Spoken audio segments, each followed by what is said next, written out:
Hi there, Natalie with you today with a new process video for Citrus Twist Kits. In today's video, I want to give you two ideas for your December documenting, and I'm actually going to use pieces from pretty much all the releases from this month from Citrus Twist Kits. I'm going to use the add-on kit, the Christmas add-on kit, the fall add-on kit, the legendary kit, the stamps, and even the Sparkle and Joy kit. And I'm already creating a few base pages for my album. I'm using a candy red apple, and I also have a peacock waiting for me. I usually go through two albums, and I know I'm going to use two. Even though we're at home, I tend to document a lot, and both my kids are Christmas babies, so it's going to be quite a bit. So I'm going to start with a fairly simple idea. I just want to layer elements for my layout. So I'm starting with this paper. This is a 3x4 cut apart paper from Crate Paper.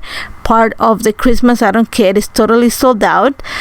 So what I'm going to do is I'm going to just cut the card. I'm actually going to use the B side because the B side has this cream background with this beautiful pink grid, so I want to take advantage of that. What I'm going to bring is a piece of wood grain paper, and this wood grain paper is actually from Altenew, and it has a lovely texture. So I just want to create think of it as just a layer look. So I'm going to layer the piece of the wood grain paper at the top. I'm going to say maybe a quarter of the card, and then I'm just going to add all those labels and chipboards. I'm just going to bring some embellishments in a cluster. So you're going to see that I'm setting everything in place right now. I play with a few labels. I decide on changing the red into something a little bit softer, so I bring one of the pink labels from the Sparkle and Joy kit, that little perfectly content sentiment strip that comes from the legendary kit, and then the chipboard sticker comes from the Sparkle and Joy kit, as well as the little heart. Now I'm just gonna layer them all at the top right corner of my card. One of the things that I'm gonna do is I'm gonna pull some of the chipboard layers behind the little button. I don't want it to be a stick, especially because I'm gonna bring some metallic thread behind it, so it's gonna make it really chunky. So I'm gonna take some of the layers of the chipboard just to keep it more not as chunky. That's the best way to put it. And I'm just gonna make sure that I secure the ends of the little bundle of thread with a little bit of glue, so that it doesn't come undone when I put it in my card. And that is all it's gonna take for my my title card. Sometimes you have those resting cards just that you want to give, like, you know, the pause on your album, just where I can rest before you continue on. So I want to create something very simple, and that's pretty much all it's gonna take. Very simple. I can create quite a few of them and just kind of spread them throughout my album. It just makes it easier, something you can work ahead of time, and you just have, like, think of it as a presentation card for your album. So just because I want to continue working with the layer look that I already added to that top card, I'm actually gonna build upon one of the 3x4 journaling cards from the Sparkle and Joy kit. I'm just gonna add two of the labels. Same thing, these are from the Sparkle and Joy kit. And then I'm gonna bring a few stickers. I added a little puffy gold star at the top card, so I'm gonna repeat that on the bottom card too. And I'm using the ones from the, I think this one is from the add-on kit actually, and also the little ivy sticker is from the Crate Paper mini puffy stickers, and that's also included in the add-on kit.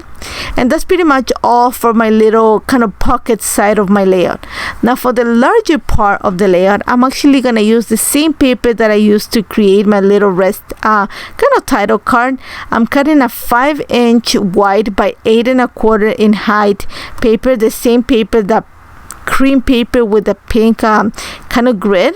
And then I'm gonna follow or continue the same look that I have on the top card, and I'm gonna bring a piece of that wood grain paper from Altenew just to create a little bottom cluster. And what I'm going to do is I'm going to glue it to the bottom of the page, and then I'm going to use again the layer look just to create a large cluster for my layout. Now my idea here is I want to have a photo strip. You're going to see that I'm going to bring a few photo strips that I have already that are ready to be documented in my album, just to make sure that my idea works. And I'm going to I'm going to use the ephemera from the crepe paper Hey Santa that came included in the add-on kit, and you're gonna see that I'm bringing the picture just to make sure that my idea cements. I like these are just 2x2, so the size is perfect. So my idea is I want to have either 3 2x2s or 2 2.5 by 2.5. So I have some ideas of what I want to document. Maybe my kids advent calendars, maybe them resting on the couch, just because most of my family is still working through COVID. So I have quite a few pictures of them resting on the couch, and there's gonna be a Christmas tree behind it. So I just want to keep that. I want to document that. So all I'm gonna do right now is I'm just bringing, like I said, elements from the crepe paper collection, and I'm literally just adding little dots of glue behind it just to keep the things together. I'm not gluing it straight onto the background yet, because I know that when I add the pictures, things are gonna move. So instead, I'm using a little paper clip just to hold it together until they actually become permanent. I am gonna bring more of the thread that I used in the top card just to tie it around the tag that I added. And here's where I went looking for. I wanted something round just to bring that chipboard element, and I play with some of the chipboard from the Sparkle and Joy kit. I didn't want to make it as festive, just because, like I said, a lot of things happen in December in my household that are not Christmas related per se. So instead, I went into the add-on kit, and that chipboard that says happy actually comes from the Days of Splendor collection from Pink Fresh Studio, which is part of the add-on kit. It's a very fallish theme. And then I'm just gonna add a few more of those gold puffy stickers to the layout, and that's pretty much it. Like I said, it's not glued onto the page permanently. I'm still able to add things in and out. So once I have the pictures, then I add everything in place. So now for the other side of this, not the other side, but just another layout, I want to make something a little bit more festive. So I want to create a fun kind of shaker pocket for, no shaker, yeah, it's a shaker element for my page.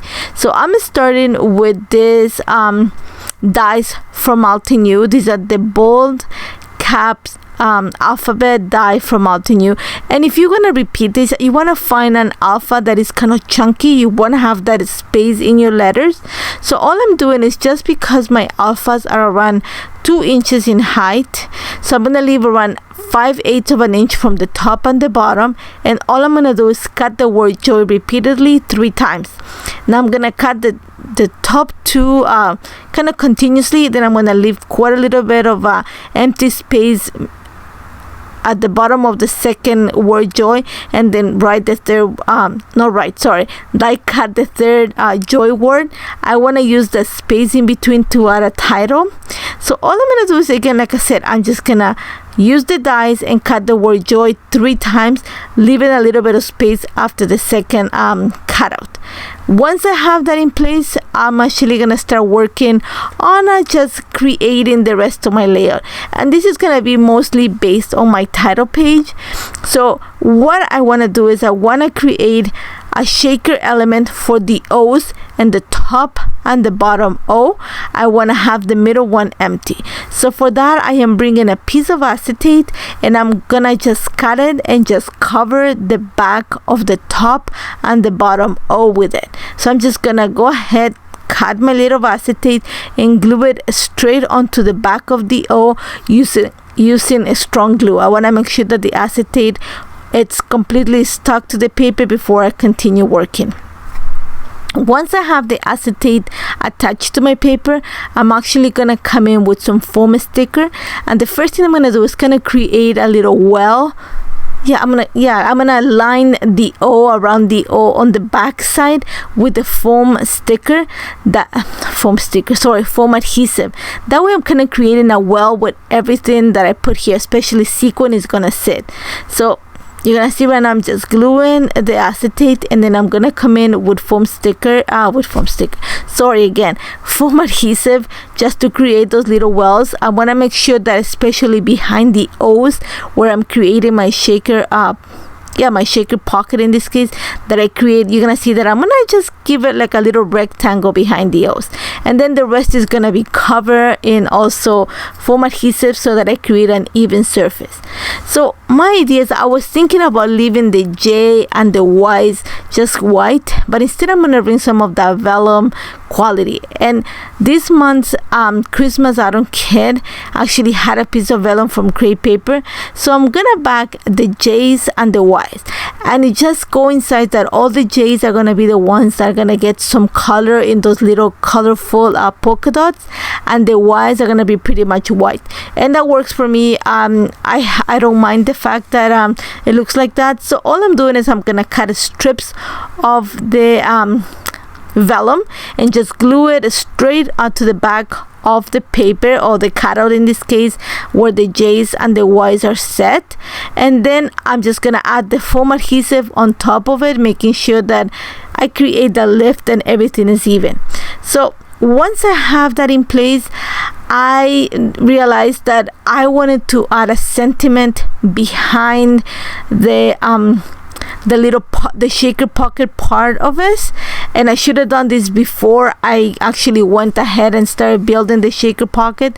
So you're gonna see that I'm gonna struggle a little bit by just kind of placing the cutout where it's gonna sit and trying to mark exactly where the center of the O is. So if you're gonna work with this in your for your Life Crafted album or your documenting, before you add the acetate to your O's, just mark the area.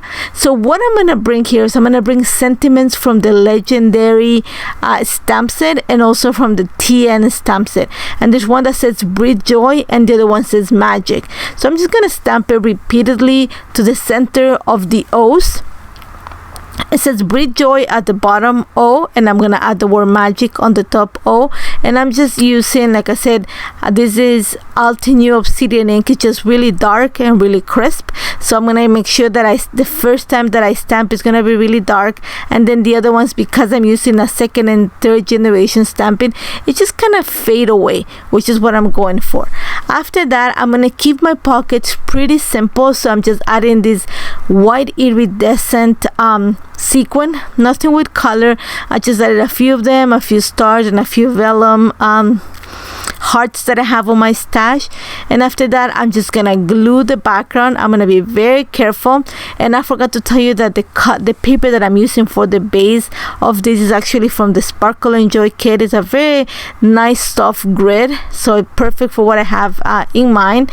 Once I have it, I'm actually gonna cut this. I'm gonna leave around 1/16 of an inch of outside of the cutout on the bottom paper. I wanted to keep pretty flush. Now here's where I struggle a little bit. I didn't know what paper to use for the background of this little shaker element, and until I went into the add-on kit and I found this paper from Pinkfresh Studio. I love the color gradation, you know, going from light to dark. So I'm gonna cut a 5" by 8 1/4 from the bottom part of this paper. I want to get the darker part, that kind of that bluish teal tone going into the light minty tone.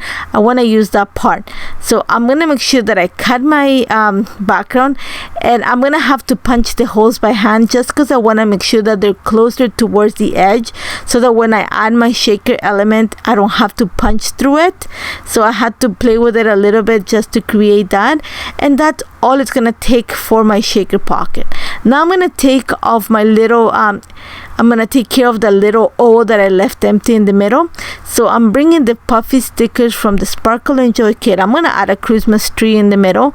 I'm gonna add a little star that's gonna come from the crepe paper mini puffy alphas. And then again here, to create my title, I'm actually gonna reach into the Days of Splendor ephemera, which comes included in this month's add-on kit. There's a word together, which sits perfect there. I'm gonna bring one of the little phrase stickers from the Sparkle and Joy digital tags that you can purchase at the shop, and that's gonna be part of my title. And also, I don't know if you've seen my previous video, I cut stars out of shimmer paper. I have a few left. I'm gonna bring some of them here. And then I know that for the other side of this layout, I'm actually gonna create those little pockets. So I want to take advantage of, I can add multiple pictures. So my idea is I want to add 4 pictures for this. So I want to add them at the the top two rows and the top row and the bottom row, I'm adding the stars and those little elements, actually from Pinkfish Studio, actually from Citrus Twist Kits. I keep all the stuff that I don't use in a little container, so I have those wood hearts and what is that? It's a chip. No, it's not a chip. It's a cork piece. So I know that I'm gonna bring some of those those shimmery stars that I cut into those pockets, and I want to have my journal right next to it. Pictures at the top, pictures at the bottom, journals in the center with the elements, and that is it. So I hope you try it. If you have any questions, do not hesitate to contact me. Like I said, I've combined pretty much all the elements and the stamps from this month's release into these two layouts, and I hope that this inspires you to create something for you December documenting. As always, do not hesitate to contact me if you have any questions. Thank you so much for joining me, and I hope to see you soon. Take care, guys.